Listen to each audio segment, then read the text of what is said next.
देखो बंधुओं, भगवान को अति प्रिय क्या है? सरल स्वभाव, सहजता। ज्यादा चतुराई भगवान को अच्छी नहीं लगती। जो बहुत चतुर शिरोमणि बने घूमते हैं ना, बहुत बुद्धिमान बने घूमते हैं, उनको भगवान का दर्शन कभी होगा ही नहीं। जो जितना सरल, जितना सहज, जितना सीधा बन के रहता है ठाकुर जी, उससे उतनी जल्दी मिलते हैं। एक भक्त की कथा में सुनाया करता हूं अपनी कथा में, उसका नाम है भोंदू। हमारे ब्रज की सच्ची घटना। भोंदू श्रीपाद गोस्वामी की गौशाला में एक सेवक काम करता था। उसका नाम तो कुछ और था, लेकिन वो इतना सीधा था, सब उसको भोंदू बोलते थे। भोंदू ये लिया, भोंदू ये कर दे, भोंदू वो जो जो कहता था उसको सत्य मान के। कोई उसको कहता था कि अरे भोंदू, तेरे को पता है गैया चराने से क्या होता है? बोले क्या होता है? बोले गैया चराने जाते हैं ना तो वन में ठाकुर जी के दर्शन हो जाते हैं, क्योंकि वो भी तो गैया चराते हैं। तो भोंदू उस बात को बिल्कुल सत्य मान लेता है। एक दिन अपने गुरुदेव से प्रवचन सुन रहा था, तो गुरुदेव बता रहे थे कि भांडीर वन में ठाकुर जी अपनी गैया चराते हुए आए हैं। ऐसा सुंदर मुकुट पहना है, सांवरे सलोने ठाकुर जी, पीली पीतांबरी पहनी है, गैया चला रहे हैं। गायों की चरण की खुर की रज ठाकुर जी के मुखमंडल पर जाकर के लग रही है, ऐसी सुंदर शोभा हो रही है। भोंदू प्रवचन सुन रहा था और सुनते सुनते मन में विचार करने लगा,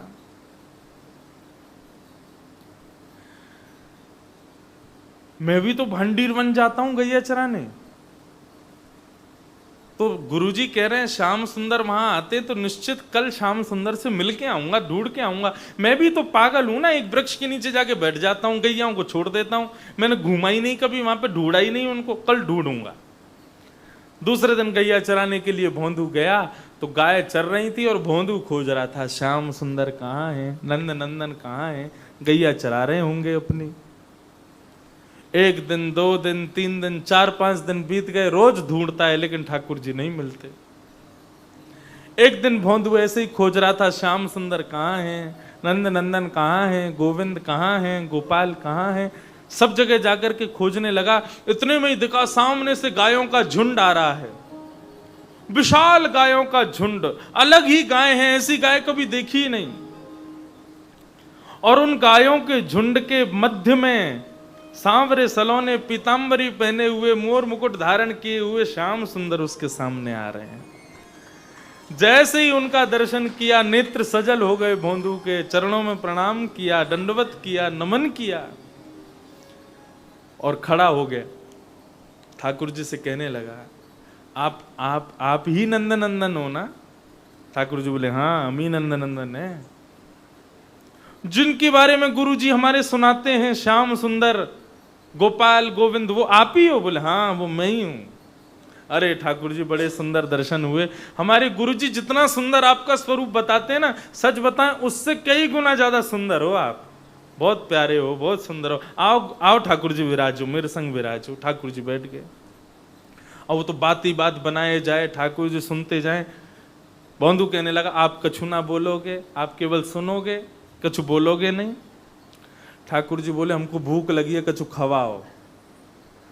भोंदू बोलो, मैं तो थोड़ी सी सब्जी और थोड़े से रोटी लेके आया हूं, आपकी इच्छा हो तो पवाऊं? बोले हाँ वही पवाओ।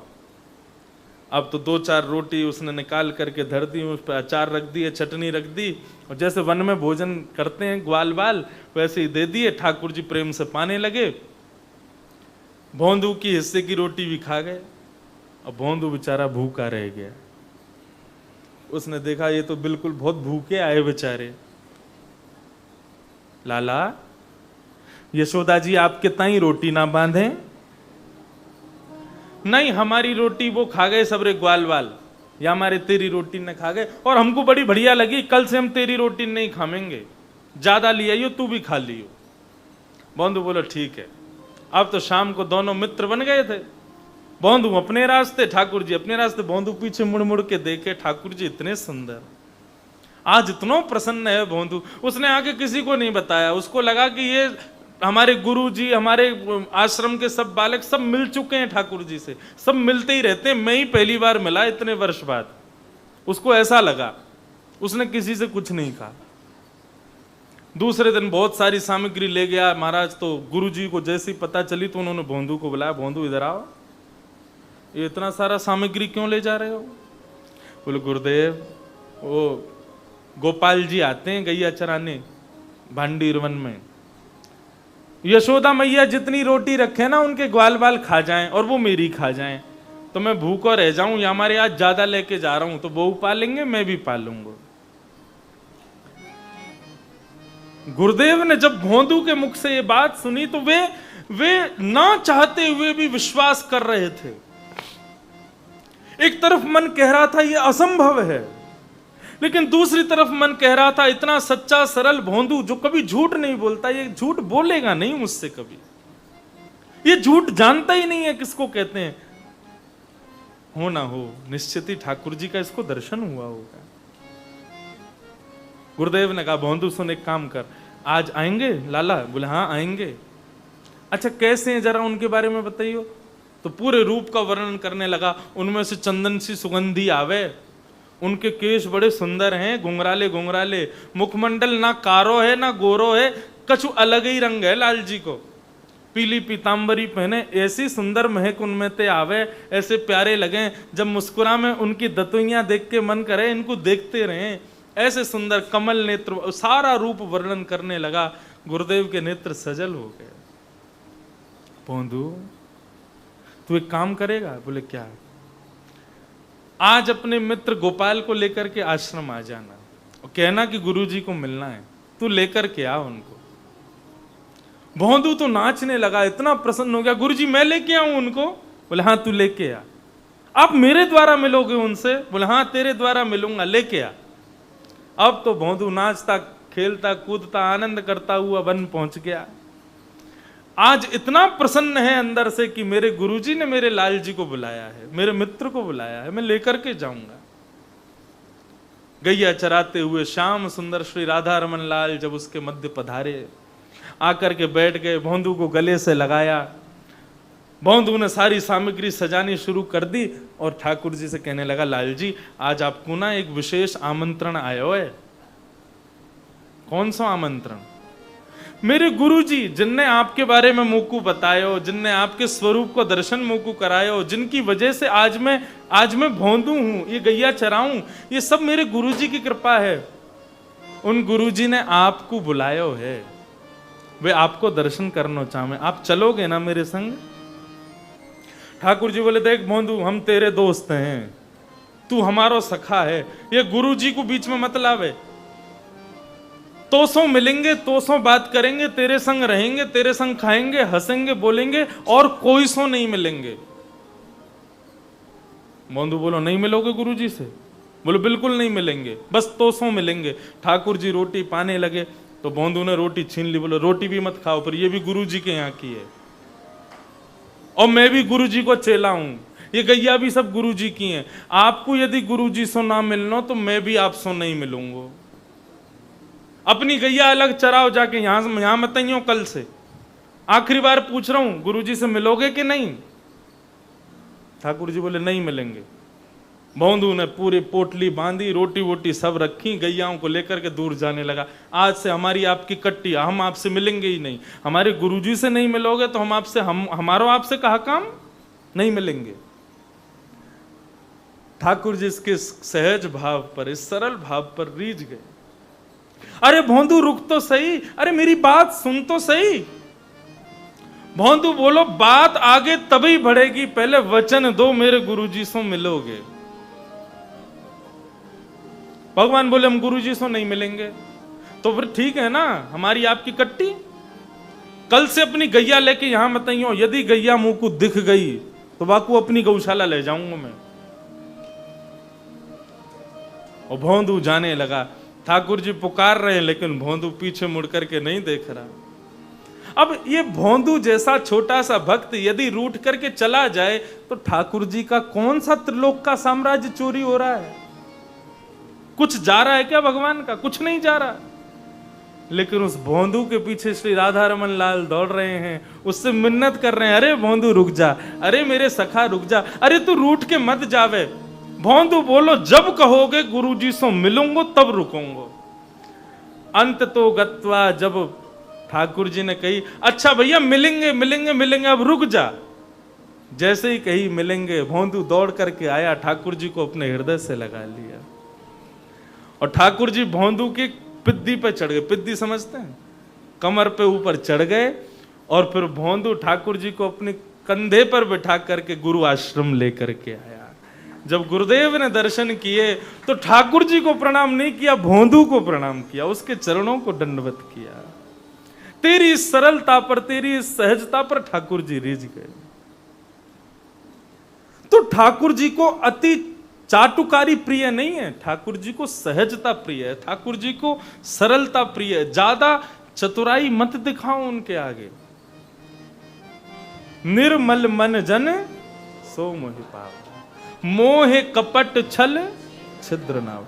ये बात सबको याद है, लेकिन इस पर अमल कितने लोग करते हैं? एक भी नहीं करते। भगवान स्पष्ट कह रहे हैं मुझे कैसे लोग चाहिए, लेकिन फिर भी हमारे ब्रज में गाते हैं, कौन पावे आको पार, प्रेम नदिया की सदा उल्टी बहे धार। कौन पावे आको पार, प्रेम नदिया की सदा उल्टी बहे धार। कौन पावे आको पार, प्रेम नदिया की सदा उल्टी बहे धार। कौन पावे आको पार, प्रेम नदिया की सदा उल्टी बहे धार। देखो मैं सुनाऊं एक बात अनमेल, देखो मैं सुनाऊं एक बात अनमेल। ब्रह्म निराकार रहो गोकुल में खेल, हाँ ब्रह्म निराकार रहो गोकुल में हाँ। खेल।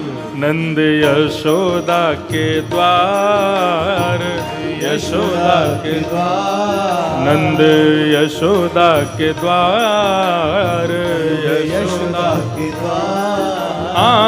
प्रेम नदिया की सदा उल्टी बहे धार। प्रेम नदिया की सदा उल्टी बहे धार। कौन पावे आको पार, प्रेम नदिया की सदा उल्टी बहे धार। कौन पावे आको पार, प्रेम नदिया की सदा। श्री बाल कृष्ण लाल की।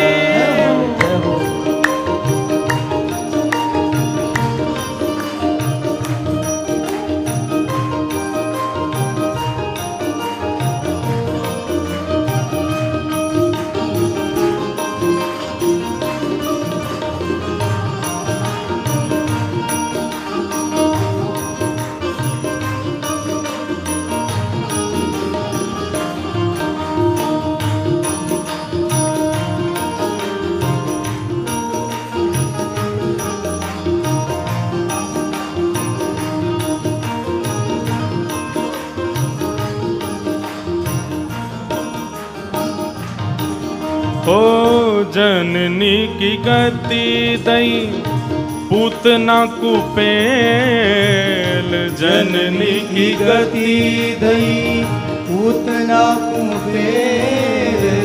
अहो बकीयम स्तनकाल कूटम जिघांक्षयापा ये दप्य साध्वी, लेभे गतिम धातृचिताम ततोन्यम कंबा दयालुम शरणम ब्रजेम। बकासुर की बहन पूतना स्तनों में विष लगा करके ठाकुर जी को मारने आई और ठाकुर जी ने उसको मार करके गति कौन सी दी? जो यशोदा मैया को मिलनी चाहिए वो गति प्रदान की। जननी की गति दई पूतना कुपेल, जननी की गति दई पूतना कुपेल। ओ विष देने आई पाए मुक्ति ठेलम ठेल, हाँ विष देने आई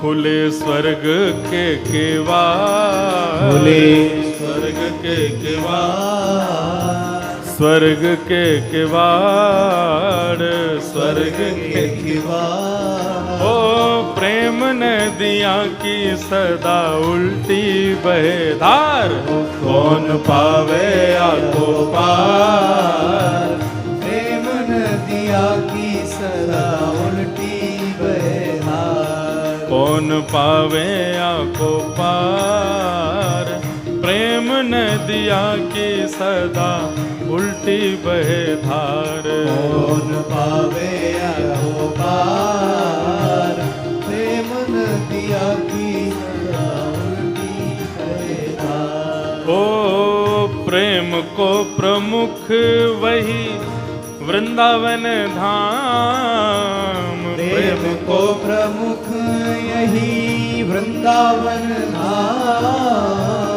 प्रेम को प्रमुख वही वृंदावन धाम, प्रेम को प्रमुख यही वृंदावन धाम।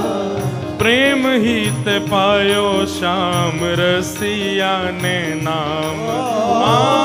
प्रेम ही ते पायो श्याम रसिया ने नाम। याय जाने कहाँ गवार, जाने कहाँ गवार, या है जाने कहाँ गवार, जाने कहाँ गवार। ओ प्रेम नदिया की सदा उल्टी बहे धार, कौन पावे आको पार, प्रेम नदिया की सदा उल्टी बहधार। कौन पावे आको पार, प्रेम नदिया की सदा उल्टी बहे धार।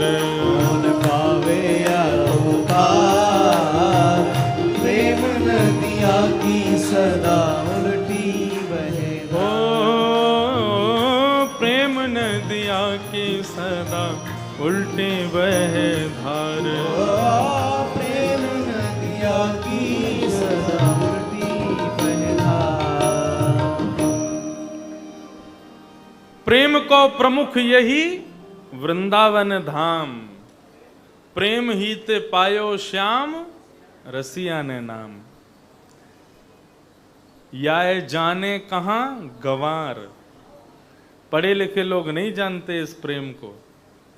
हमारे यहाँ पढ़े लिखे लोगों को क्या बोलते हैं, क्या बोलते हैं बड्डन भैया? गंवार। क्योंकि वो ठाकुर जी की प्रेम भक्ति को पहचान नहीं पाते। तो श्री ध्रुव जी महाराज नारद जी से कहते हैं कि आप तो नारद हैं, मुझे भगवान से मिलवाओ। उनकी सहजता पर श्री नारद जी रीझ गए और श्री ध्रुव जी को मंत्र प्रदान किया। नमो भगवते तुभ्यं वासुदेवाय धीमहि, प्रद्युम्नाय निरुद्धाय नमः संकर्षणाय च। ओम नमो भगवते वासुदेवाय। ध्रुव, इस मंत्र का तुम मन में जाकर के उच्चारण करो, ठाकुर जी मिलेंगे। ध्रुव जी ने वन में जाकर के खूब इस मंत्र का जाप किया। 5 महीने तक ध्रुव जी ने अलग अलग प्रकार से ठाकुर जी का यजन किया। बंधुओं देखो, भक्ति में नवीनता होनी चाहिए। एक सी भक्ति रोज करोगे, ठाकुर जी एक दिन बोर हो जाएंगे। वही एक जैसी भक्ति, सुबह इतने बजे उठाना, इतने बजे खिलाना, इतने बजे सुलाना, इतने बजे नहलाना, इतने बजे सब क्रिया, और यही रोटी सब्जी दाल चावल। और कई घरों में तो रोटी सब्जी दाल चावल का भी भोग नहीं लगता, चना चनौरी, ठाकुर जी के सामने बादाम काजू, बस इसी से ही पेट भरो ठाकुर जी। ठाकुर जी की भक्ति में नवीनता होनी चाहिए। कुछ ना कुछ नया करो हर रोज। रोज नहीं कर सकते, हफ्ते में एक बार करो, हफ्ते में एक बार नहीं तो महीने में एक बार तो कुछ ना कुछ उत्सव जैसा करो और कुछ नवीनता करो, कुछ नया सा करो। ठाकुर जी को भी तो आनंद आवे। जब उनको सुख मिलेगा तभी वो हमको सुख देंगे। और वही एक सी भक्ति रोज की सी रोज करोगे तो फिर ठाकुर जी को कहाँ उसमें सुख मिलेगा। कुछ नया करो। ध्रुव जी ने अपनी प्रत्येक महीने की भक्ति में एक नवीनता को रखा। पहला महीना जब ध्रुव जी का प्रारंभ हुआ तो तिरात्रांते कपित्थ बदरासन, 3 रात्रि ध्रुव जी कुछ नहीं खाते और 3 दिन बाद केवल कपित्थ फल खा के भजन कर रहे हैं। 1 महीना पूर्ण होने पर दूसरा महीना जब प्रारंभ हुआ तो श्री ध्रुव जी महाराज अब 6 दिन तक कुछ नहीं खाते और 6 दिन बाद पत्ते खाते हैं, जल पीते हैं और भगवान का भजन करते हैं। तीसरा महीना जब प्रारंभ हुआ तो ध्रुव जी अब 9 दिन तक कुछ नहीं खाते और 9 दिन बाद केवल सांस लेकर के भजन कर रहे हैं। 9 दिन तक श्वास नहीं लेते, केवल एक बार श्वास लेते, हवा पीते हैं। चौथा महीना जैसे ही प्रारंभ हुआ श्री ध्रुव जी महाराज ने अब अपनी वायु को भी वशीकृत किया, अब श्वास लेना भी बंद कर दिया। ऐसी घनघोर तपस्या करने लगे कि ठाकुर जी को आना पड़ेगा। भक्ति में क्या होना बहुत जरूरी है, जिद, जिद्दी बनो, रोज नवीनता रखो अपनी पूजा में, अपनी सेवा में। देखो पूजा और सेवा दोनों में अंतर होता है। पूजा भगवान की जाती है, सेवा अपने लाल जी की जाती है।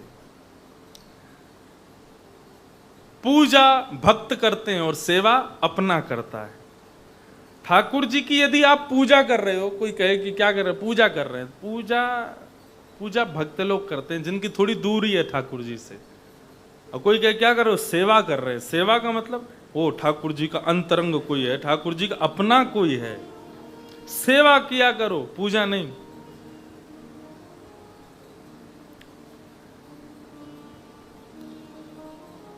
ध्रुव जी ने अपनी भक्ति में एक जिद को अपना लिया, मुझे मिलना ही पड़ेगा ठाकुर जी को। अन्न सन व्रत की तरह ध्रुव जी तपस्या कर रहे हैं, हर महीने बदल देते हैं अपने नियम को। 5वां महीना प्रारंभ हुआ, ध्रुव जी ने जैसे ही श्वास को वशीकृत किया, देवताओं ने जाकर के ठाकुर जी से कहा, ठाकुर जी एक भक्त आपकी प्रतीक्षा में खड़ा है, इसको दर्शन दो, नहीं तो ये श्वास नहीं लेगा तो प्रलय आ जाएगी। ठाकुर जी बोले ध्रुव को दर्शन देने जाएंगे, ध्रुव का दर्शन करने जाएंगे हम, देने नहीं जाएंगे। और गरुण जी पर अविराजित होकर के भगवान ध्रुव को दर्शन देने के लिए गए। ध्रुव जी एक आंख बंद करके, अपनी दोनों आंखें बंद करके एक चरण से खड़े हैं, भगवान का स्मरण कर रहे हैं। इतने में ही सामने आकर के गरुण जी विराजमान हुए। 45 मिनट हो गया, ध्रुव जी ने नेत्र ही नहीं खोले। गरुण जी ने पूछा, ठाकुर जी आपका दर्शन क्यों नहीं कर रहे? बोले गरुण जी, इसके अंतर हृदय में मेरा एक स्वरूप बैठा है, जब तक वो स्वरूप दिखेगा तब तक ये नेत्र नहीं खोलेगा। ठाकुर जी ने जैसी चुटकी बजाई, उसकी ध्वनि से ध्रुव जी के अंतःकरण में एक छवि थी, वो छवि अंतर ध्यान हो गई। जैसी अंतर ध्यान हुई, व्याकुल होकर के ध्रुव जी ने अपने नेत्र खोले और जैसे नेत्र खोला तो सामने गरुण पर शंख चक्र गदा पद्मधारी साक्षात नारायण खड़े हुए हैं। बोलो भक्त वत्सल भगवान की। आहा, ऐसी मनोहर छवि देख करके ध्रुव जी के नेत्र सजल हो गए। इतने प्यारे ठाकुर जी खड़े हैं सामने। ठाकुर जी का मधुर स्वरूप देख करके ध्रुव जी महाराज कहना बहुत कुछ चाहते हैं, लेकिन मुख से शब्द नहीं प्रकट हो पा रहे हैं। ध्रुव जी के लाल लाल नेत्र और नेत्रों में से अश्रुबिंद टपक रहे हैं। ठाकुर जी ने पूछा, ध्रुव कुछ बोलो। ध्रुव बोला, अब आप तो देवताओं की लच्छेदार वाणी सुनते हो, मैं तो अभी 4-4.5 साल का बालक हूं, मुझसे तो बोलना भी नहीं आता ढंग से, मैं तो तुतला के बोलता हूं, आपसे क्या बोलूं। भगवान ने पास बुलाया। ध्रुव जी जैसे ही पास गए, ठाकुर जी ने अपना शंख स्पर्श करा दिया। पस्पर्श बालम कृपया कपोलो। जैसी शंख स्पर्श हुआ, संपूर्ण वेद वेदांतों का ज्ञान ध्रुव जी को हो गया। ध्रुव जी ने जैसे ही भगवान को देखा था पहली बार, उस समय का वर्णन कर रहे हैं श्री शुकाचार्य जी की। ध्रुव जी के मन में क्या भावना उत्पन्न हुई, ठाकुर जी को देखते ही आपके हृदय में क्या उत्पन्न होगा, पहला आप बता ही नहीं सकते। वो अनुभव आप कह ही नहीं सकते। ध्रुव जी का अनुभव श्री शुकाचार्य जी बता रहे हैं। जैसे ही ध्रुव जी ने नेत्र खोले तो सबसे पहला अनुभव ध्रुव जी का बड़ा विचित्र है, लेकिन सुनकर के मन को बड़ी प्रसन्नता होती है। ध्रुव जी का मन का भाव क्या कह रहे हैं कि दृग्भ्याम प्रपश्यन् प्रपिबन्निबार्भकम् चुम्बन्निवास्येन भुजैर्लिवालिशन्। ध्रुव जी के मन में क्या भावना उत्पन्न हुई? पहले तो ध्रुव जी ने दंडवत प्रणाम किया, और दंडवत करके जैसे ही ठाकुर जी को देखा तो ध्रुव जी के मन में दृग्भ्याम प्रपश्यन् प्रपिबन्निबार्भकम्,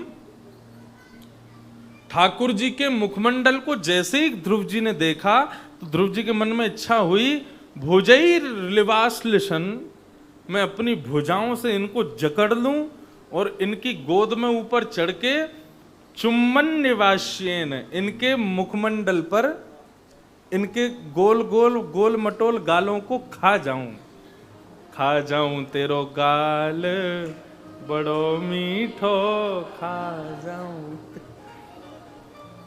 ऐसी भावना श्री ध्रुव जी के हृदय में उत्पन्न हुई कि मैं ठाकुर जी की गोद में चढ़ के इनके गालों को काट लूं, इतने प्यारे लग रहे हैं।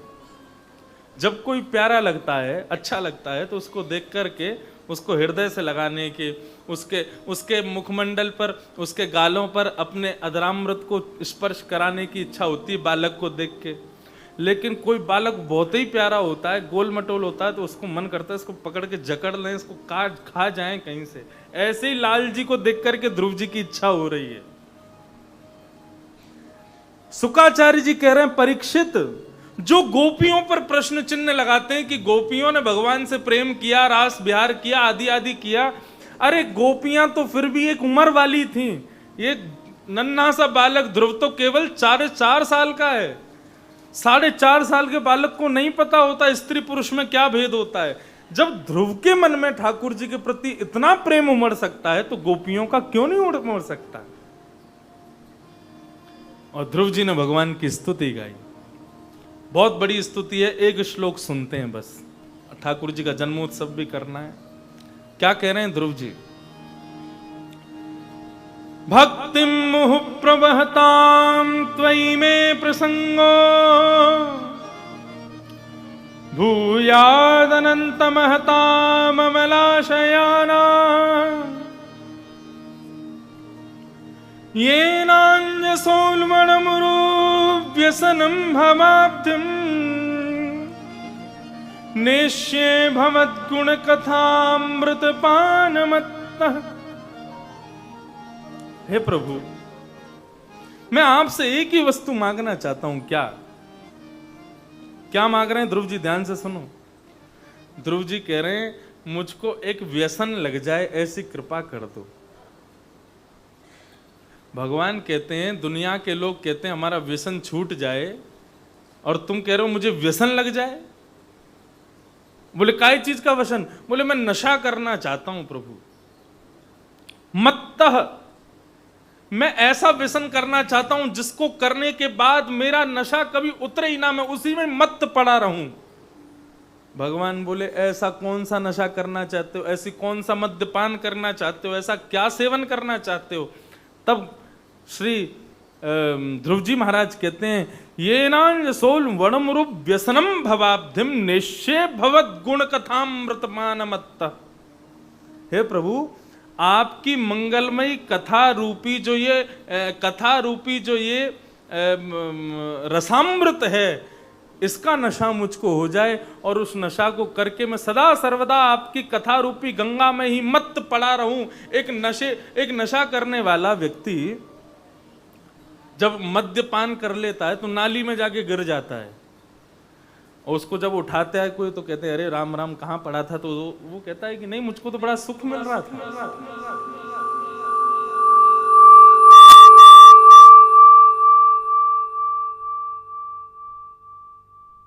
हेलो हेलो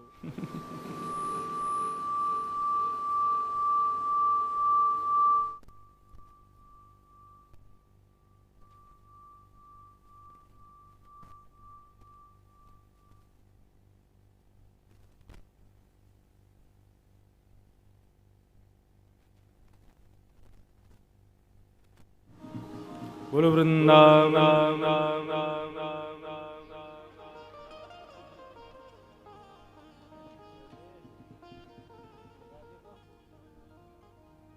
बोलो वृंदावन बिहारी लाल की जय। तो जिस प्रकार एक मद्यपान करने वाले व्यक्ति को साधारण से नाले में पड़े रहने में सुख प्राप्त होता है, लेकिन मैं आपकी भगवत कथा अनुवाद उस रसामृत का पान करके उसमें मत्त पड़ा रहना चाहता हूं। ऐसी कृपा मुझ पर कर दो, मुझे वो व्यसन लग जाए, मैं उसके बिना रह ना सकूं, ऐसी कृपा मेरे ऊपर कर दो। तब भगवान ने ध्रुव जी महाराज के ऊपर कृपा की, 36,000 वर्ष तक राज्य करने का आदेश किया, और ये कृपा करके भगवान वहां से प्रस्थान कर गए। बोलो भक्तवत्सल भगवान की। ऐसे ध्रुव जी पर भगवान ने कृपा की। फिर यही ध्रुव जी महाराज अपनी लीला संपन्न करके जब पृथ्वीलोक से वापस जाने लगे, मृत्युलोक से वापस प्रस्थान करने लगे, उससे पूर्व मृत्यु इनके समीप आकर के खड़ी हुई, उसके मस्तिष्क पर पाद प्रहार करते हुए श्री ध्रुव जी महाराज एक विमान में बैठ करके भगवत धाम को प्रस्थान कर गए। बोलो भक्तवत्सल भगवान की। ध्रुव जी के वंश में एक राजा अंग हुए, इनके बेटा बैन हुए। बैन बहुत दुष्ट राजा थे, इसलिए बैन, जय श्री कृष्ण विराज, बैन राजा बहुत दुष्ट प्रवृत्ति के थे। उनके मन में सदा सर्वदा यही विचार रहता था कि सब मुझे ही पूजें, मेरा ही वंदन करें, मैं ही श्रेष्ठ हूं, ऐसी भावना रखते थे। एक दिन संत महात्माओं ने एकजुट होकर के बैन की हत्या कर दी। तब बैन के शरीर के घर्षण किया तो बैन के शरीर से भगवान पृथु प्रकट हुए, जिनकी वजह से धरती को पृथ्वी कहा जाता है। पृथु महाराज प्रकट हुए। पृथु महाराज ने 100 अश्वमेध यज्ञ करने का प्रण लिया, लेकिन 99 यज्ञ होते ही इंद्र इनके अश्व को चोरी करके भाग जाता था।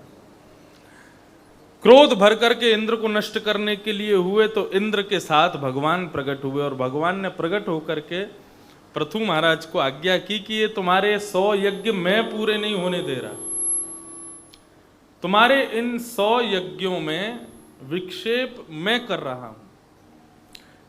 पृथु महाराज ने कहा कि आप क्यों विक्षेप कर रहे हैं, क्यों नहीं चाहते कि मेरे 100 यज्ञ पूरे हों? भगवान बोले, यदि तुमने 100 यज्ञ पूर्ण किए तो उन 100 यज्ञों के फलस्वरूप तुमको इंद्र बनना पड़ेगा, और यदि मेरा भक्त इंद्र की पदवी पर जाकर के बैठ गया तो मेरी भक्ति से विमुख हो जाएगा, इसलिए मैं तुम्हारे यज्ञों को पूर्ण नहीं होने दे रहा। तो यदि किसी प्रकार के कोई यज्ञ अनुष्ठान या कोई बहुत श्रेष्ठ कर्म कोई भक्त करता और ठाकुर जी यदि उसमें कोई बाधा डालें तो उसको ठाकुर जी की आज्ञा समझ करके रोक देना चाहिए। नहीं पूरा करने देना चाह रहे ठाकुर जी, कोई ना कोई अच्छी बात ही होगी। पृथु महाराज पर भगवान ने कृपा की। इस प्रकार आगे फिर ऋषभ देव का प्रसंग आया। ऋषभ देव के 100 पुत्र हुए, जिनमें सबसे बड़े पुत्र का नाम भरत। यही भरत अपने दूसरे जन्म में, तीसरे जन्म में जड़ भरत बने, और जड़ भरत बनकर के इन्होंने रहुगण राजा की बुद्धि को अपने प्रवचन के माध्यम से ठीक किया। बहुत सुंदर मधुर प्रसंग है श्री जड़ भरत और रहुगण का, लेकिन अतिकाल है और समय कम है, इसलिए प्रणाम करते हुए आगे चलें। मनवंतरों का वर्णन किया पंचम स्कंद में, और आगे चल करके फिर नरकों का वर्णन किया, कितने प्रकार के नरक हैं और नरक कौन जाता है। मैंने एक दिन बताया था नरक कौन जाता है।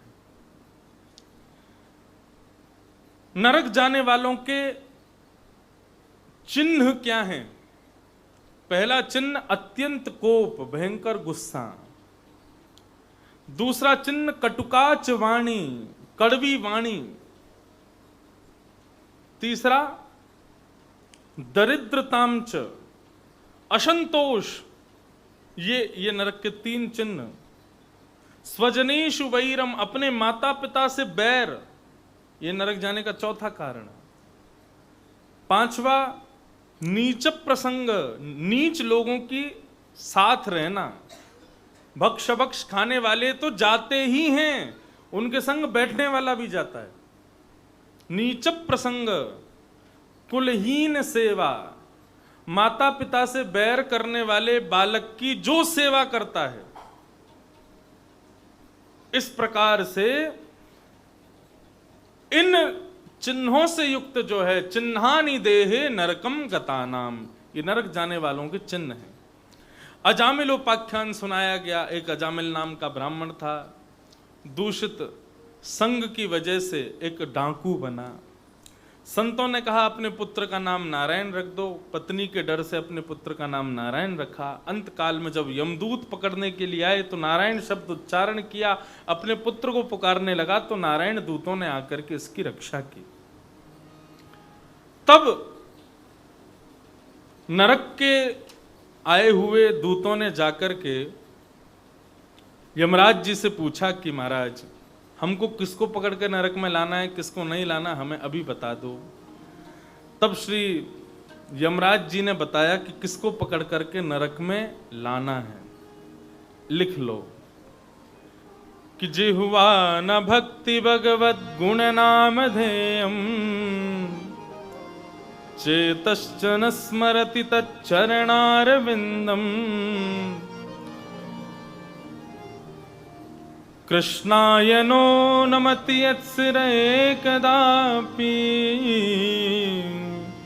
तानायद्वस्य मसतो कृतविष्णुकृत्या। जिह्वा न भक्ति भगवत गुणनाम धेयम, जिसकी जिह्वा भगवान का गुणानुवाद नहीं गाती। चेतश्च न स्मरति तच्चरणारविंदम, जिसका चित्त भगवान का स्मरण नहीं करता। कृष्णायनो नमति यत्सिरे कदापि, एक बार भी जिसका सर ठाकुर जी के चरणों में नहीं झुकता। ये तीन काम जो रोज नहीं करता, ऐसे व्यक्ति को पकड़ करके नरक ले आना, ये नरक जाने वालों के चिन्ह हैं। इस प्रकार नरक का वर्णन किया। आगे भागवत में एक बड़े अच्छे भक्त की कथा है जिसका नाम है वृत्रासुर। यह है तो असुर, लेकिन इसने भगवान की मंगलमयी भावमयी स्तुति का गायन किया। वृत्रासुर की पूरी कथा एक दो बार मैंने कथाओं में खूब विस्तार से सुनाई है और पूरे 4 घंटे ही लग जाते हैं, इतनी बड़ी कथा है। लेकिन सूक्ष्म भाव से वृत्रासुर की स्तुति सुनाऊं। वृत्रासुर एक असुर है, देवताओं के साथ में इसका युद्ध हो रहा है। इंद्र ने इनके भाई को मारा, विश्वगुरु विश्वरूप को।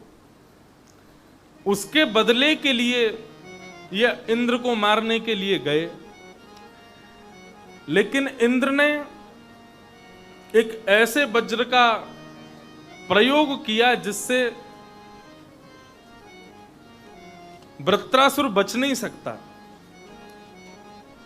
तो वृत्रासुर जानता है कि मेरी मृत्यु निश्चित होने वाली है, तो मृत्यु से पूर्व रणभूमि में बैठ करके वृत्रासुर भगवान का स्तवन कर रहा है। और क्या कह रहा है भगवान से? अहम हरे तब पादैकमूल, दासानुदासो भवतास्मि भूयः, मनस्मरेता सुपतेर्गुणांस्ते, गृणीतव कर्म करोतु काय। बहुत ध्यान से सुनिएगा। श्रीमद् वल्लभाचार्य जी महाप्रभु वृत्रासुर की स्तुति को ही पुष्टि मानते हैं। वे कहते हैं पूर्ण पुष्टि यही पथ है, पुष्टि मार्ग का पथ यही है जो वृत्रासुर गा रहा है। क्या कह रहा है वृत्रासुर? हे प्रभु, मुझे आपका दास नहीं बनना। भगवान प्रकट हो गए। भगवान बोले मेरा दास नहीं बनना मतलब? बोले दासानुदासो भवतास्मि भूयः, मुझे आपके चरणों के दासों के चरणों के दासों के चरणों का दास बनना है। दासानुदासो भवतास में भूय। भगवान बोले इतनी दूरी क्यों चाहिए मुझसे? बोले दूरी नहीं, यही आपके सामिप्य का सबसे सहज तरीका है। क्यों? बोले देखो, आपका दास था गजेंद्र, उसने आपको पुकारा और आपने आकर के उद्धार पहले किसका किया? गजेंद्र के पैर को अपने मुख में लेकर के बैठे हुए उस ग्राह का, उस मगरमच्छ का। आप अपने भक्तों से बहुत प्रेम करते हो, लेकिन आपके भक्तों से प्रेम करने वाले से आप ज्यादा प्रेम करते हो। इसलिए प्रभु मुझे आपका दास नहीं बनना, दासानुदासो भवतास्म भूय। और एक संसार का नियम भी है, पिता अपने पुत्र से बहुत प्यार करता है, लेकिन जब पुत्र का पुत्र होता है तो पिता अपने नाती से ज्यादा प्रेम करता है। और कई कई घरों में तो नाती का भी पुत्र होता है, तो उसको क्या बोलते हैं? परपोता।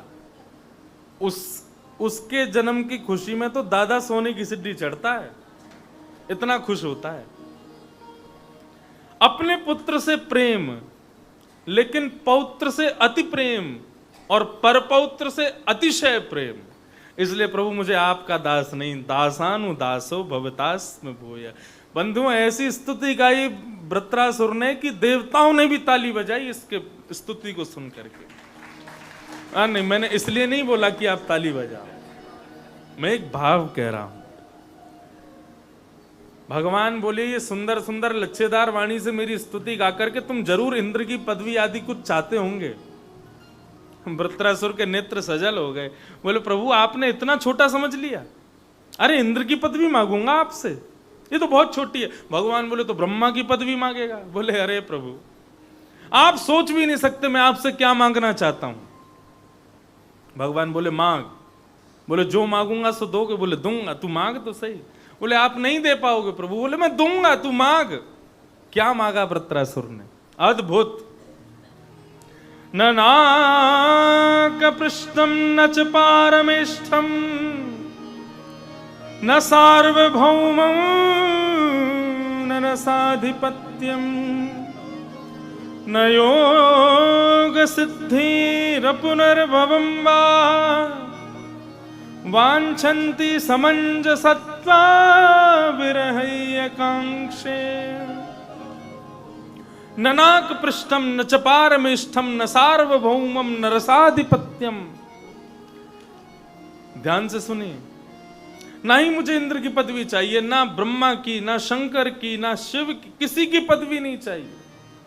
पूरी पृथ्वी का राजा नहीं बनना, रसातल का राजा नहीं बनना, कुछ नहीं चाहिए। तो फिर चाहिए क्या?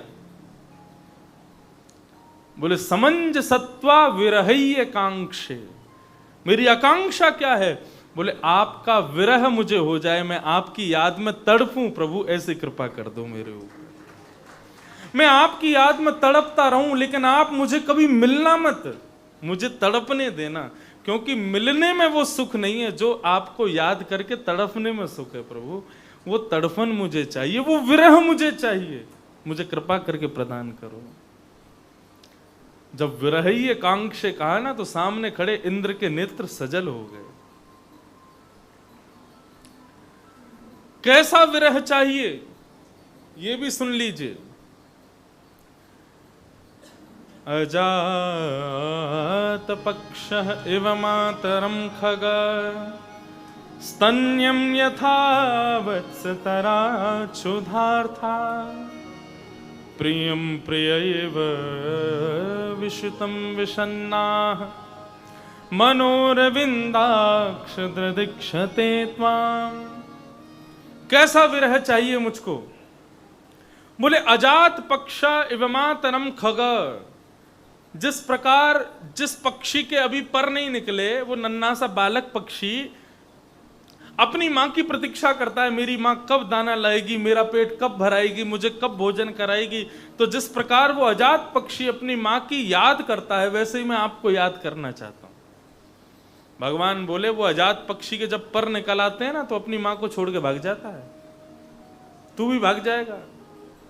अच्छा सॉरी, दूसरी बात सुनो। क्या? स्तन्यम यथा वत्सतरा क्षुधार था।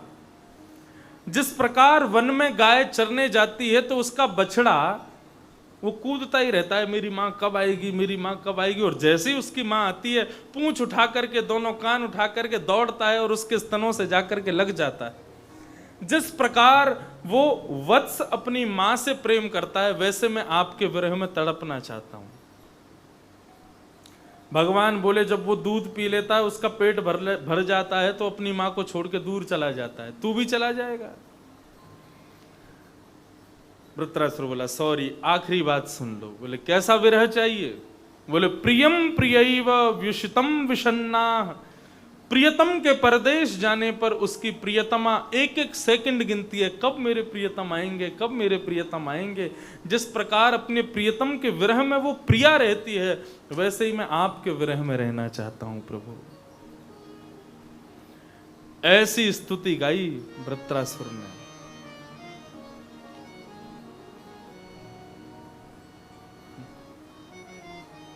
हमारे पूज्य पिताजी महाराज लिखते हैं और अपनी वाणी में गाते हैं, मुरली बजाने वाले गिरवर उठाने वाले, मैं दास हूँ तुम्हारा, मैं दास हूँ तुम्हारा। पतित अजामिल गणिका तारी, मुझको क्यों बिसराया। पतित अजामिल का तारी, मुझको क्यों बिसराया। कृष्ण चंद्र सुन बिनती हमारी, मैं द्वार तुम्हारे आया। सर्वत्र रहने वाले श्री राधा रमण हमारे, मैं दास हूँ तुम्हारा, मैं दास हूँ तुम्हारा। पूज्य पिताजी महाराज का भाव है।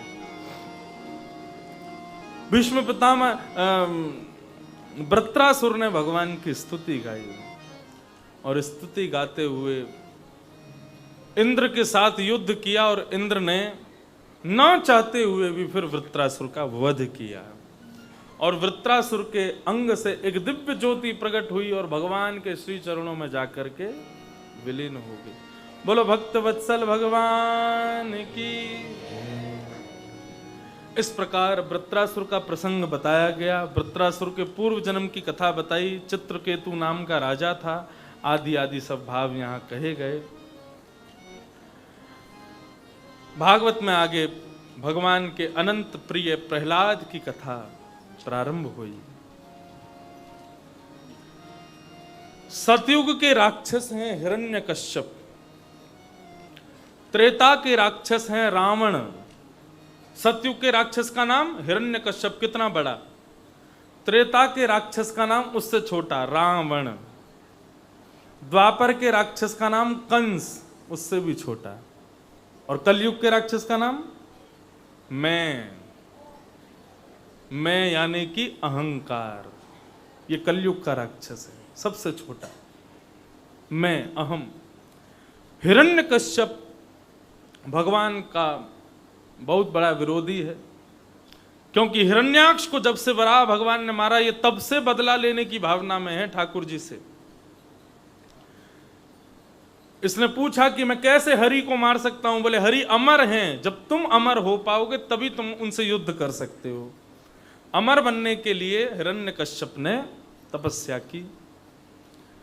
तपस्या करके लौटे, तपस्या जब पूर्ण हुई तो ब्रह्मा जी प्रकट हुए। ब्रह्मा जी से इन्होंने वरदान मांगा कि मुझे अमर कर दो। ब्रह्मा जी ने कहा मैं खुद अमर नहीं हूं, तुमको कहां से कर दूं। उसी से मांगनी चाहिए वस्तु जो संपन्न हो। मेरे पास अमरत्व नहीं है, मैं तुमको कहां से दूं। क्योंकि जब प्रलय कालीन समुद्र जब उफान बढ़ता है तो उस समय ब्रह्मा की भी मृत्यु होती है, वो भी अमर नहीं है।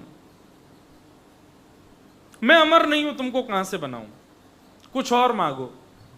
तो फिर मेरी लिस्ट बहुत लंबी है। बोले फिर मांगो, जो मांगोगे सो देंगे। बोले ना ऊपर मरूं, ना नीचे मरूं, ना अंदर मरूं, ना बाहर मरूं, ना इनसे मरूं, ना उनसे मरूं, ना सजीव से मरूं, ना निर्जीव से मरूं, ना दिन में मरूं, ना रात में मरूं। सारे वरदान मांगे। ब्रह्मा ने कहा तथास्तु तथास्तु तथास्तु तथास्तु। हिरण्यकश्यप बोला, बोले मैंने 3 अक्षर का वरदान मांगा, अमर बना दो, वो नहीं दिया गया। और वही अमर मैंने इतने सारे रूपों में मांग लिया तो आपने सब पे तथास्तु बोल दिया। बोले तथास्तु बोल दिया, इसका मतलब तुम अब भी अमर नहीं हो, मृत्यु तुम्हारी अब भी हो सकती, कुछ और रह गया वो तो मांग लो।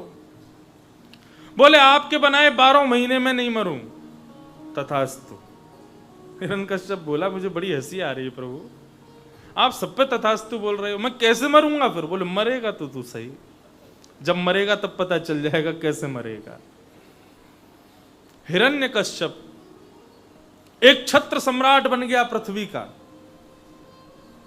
हिरण्यकश्यप राजा सबके लिए बुरा था, किसानों के लिए बहुत अच्छा था। भागवत में वर्णन है, क्योंकि किसानों को खेती नहीं करनी पड़ती थी, बिना खेती के फसल होती थी। बोले आप कहोगे ऐसे कैसे। बोले हिरण्यकश्यप के कोप से पृथ्वी डरती थी और वो कहता था कि अगर तुमने अन्न जल अपने आप नहीं उगाया तो फिर देख लेना मैं तुमको विदीर्ण कर दूंगा। पृथ्वी से तो पुरानी शत्रुता है ना, इसी की वजह से भाई मरा था मेरा। इसलिए किसान बड़े प्रसन्न रहते थे, उनको कुछ करना पड़ता नहीं था और खूब कमाई होती थी हिरण्यकश्यप के शासन में। बाकी नहीं तो नारद जी की भी स्थिति ऐसी बताइए, नारद जी भी अपनी वीणा पे नारद नारद नहीं हिरण्यकश्यप का नाम गाते थे, इतना प्रकोप था हिरण्यकश्यप का। जब तपस्या करने गया तब इनकी पत्नी गर्भवती थी और जब लौट करके आया तो नन्हा सा बालक देखा। पूछा ये कौन है। बोले आपका पुत्र है। क्या नाम है। बोले प्रहलाद। प्रहलाद 4 वर्ष के हो गए थे, विद्यालय जाते थे। हिरण्यकश्यप दानव विश्वविद्यालय में पढ़ते थे, वहां पर दानवीय विद्या सिखाई जाती थी, लेकिन प्रहलाद जी को वो अच्छी नहीं लगती थी। प्रहलाद जी केवल पढ़ते थे, लेकिन उनको विद्या कौन सी भाती थी, जो उन्होंने अपनी मातृ गर्भ में नारद जी से सुनी थी, उसी को ही श्रेष्ठ मानते थे। आज श्री हिरण्यकश्यप जी ने जब प्रहलाद को अपनी गोद में लिया तो पूछा बेटा कोई अच्छी बात बताओ। प्रहलाद जी बोले पिताजी बताऊं। बोले बताओ। कि तत्साधु मन्ये सुरवर्य देहिनां सदा सुमुद्विग्न धियाम सद्गृहात् हित्वात्मपातं ग्रहमन्धकूपं वनं गतो यद्दरिमाश्रयेत। पिताजी आपने कहा कि कुछ अच्छा बताओ, मेरी दृष्टि में अच्छा क्या है। बोले संसार में प्रत्येक मानव भेड़ चाल चल रहा है। भेड़ चाल किसे कहते हैं। भेड़ चाल का मतलब होता है आगे वाली भेड़ जो है वो जहां जहां जाती है पीछे वाली भेड़ भी उसके पीछे ही जाती है, उसी के पीछे पीछे विचरण करती है।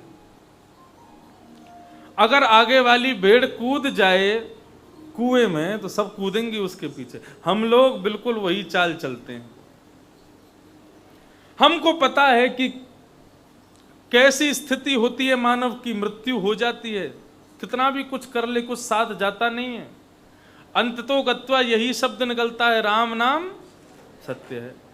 लेकिन फिर भी हम इस बात को समझते नहीं है कि राम नाम ही एकमात्र सत्य है, उसका आश्रय ले लिया जाए।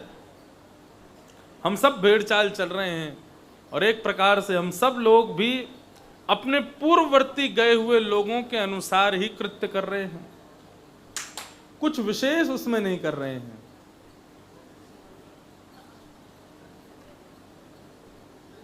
आओ बल्लभ विठ्ठल गिरधारी पधारो। विराज।